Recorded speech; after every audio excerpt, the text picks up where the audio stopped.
Les coupoles d'or de cette cathédrale orthodoxe russe pourraient nous faire croire que nous sommes à Moscou ou Saint-Pétersbourg. Eh bien non, quand on observe ses alentours, on se rend vite compte qu'elle se situe à Paris. La cathédrale a ouvert ses portes il y a quelques années, mais les liens culturels entre la Russie et la France remontent à plus d'un siècle. Suite à la révolution bolchevique, plus d'1 million de Russes ont émigré vers différents pays où ils ont marqué l'histoire des arts et des sciences ainsi que la vie publique.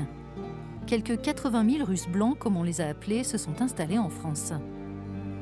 Parmi les personnalités de cette première vague d'émigration, Ivan Bounine, considéré comme l'héritier littéraire de Tolstoï et de Tchekhov.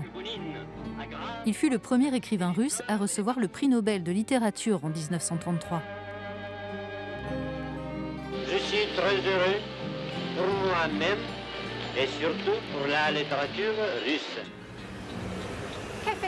Les cafés comme La Coupole, ici à Paris, étaient au cœur de la vie intellectuelle et artistique des années 1920 et 1930. Ivan Bounine avait l'habitude de venir ici pour écrire et rencontrer d'autres immigrés russes. Nous retrouvons sur place Anna Luchenkova-Foskolo, auteure de plusieurs ouvrages sur Ivan Bounine. Dans l'un de ses romans, intitulé « À Paris », il mentionne ce café La Coupole. Et c'est là que ces deux héros passent une soirée romantique. On sait que les écrivains russes qui ont précédé Bounine, comme Tolstoï et Dostoïevski, étaient extrêmement populaires en France et à l'étranger. Et ce prix Nobel a été synonyme de renouveau pour la littérature russe et de reconnaissance internationale. Je pense que l'écriture d'Ivan Bounine a évolué pendant les années qu'il a passées en France. Il y a cette importance de la nostalgie dans ses œuvres, l'importance des thèmes russes. Autre célèbre exilé russe, Serge Diaghilev, fondateur des légendaires ballets russes qui ont eu un succès retentissant à Paris et ailleurs dans le monde.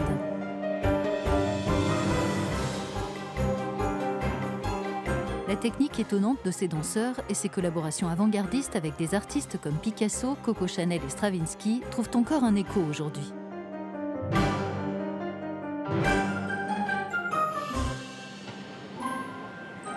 Au théâtre de Chaillot à Paris, on prépare Nijinska, voilà la femme.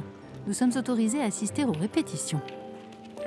Cette production de danse contemporaine rend hommage à Nijinska, ancienne ballerine et chorégraphe des ballets russes. Ils ont créé de nouvelles formes chorégraphiques, physiques, qui changent complètement la façon de se tenir, la dynamique, l'orientation, la puissance des gestes, qui étaient absolument nouvelles.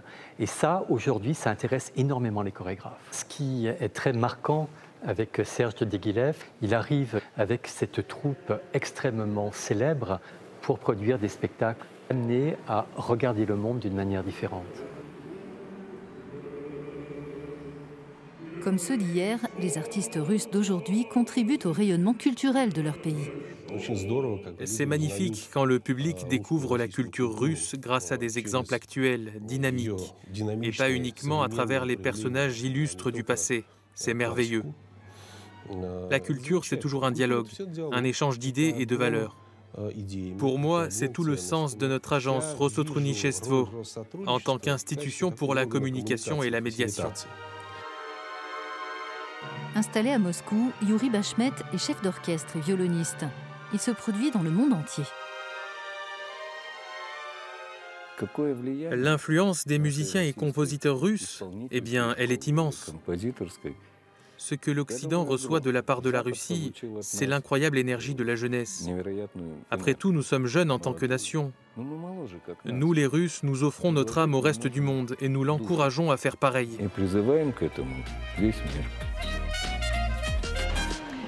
100 ans après, les artistes russes continuent de transmettre la richesse de leur culture à un public international.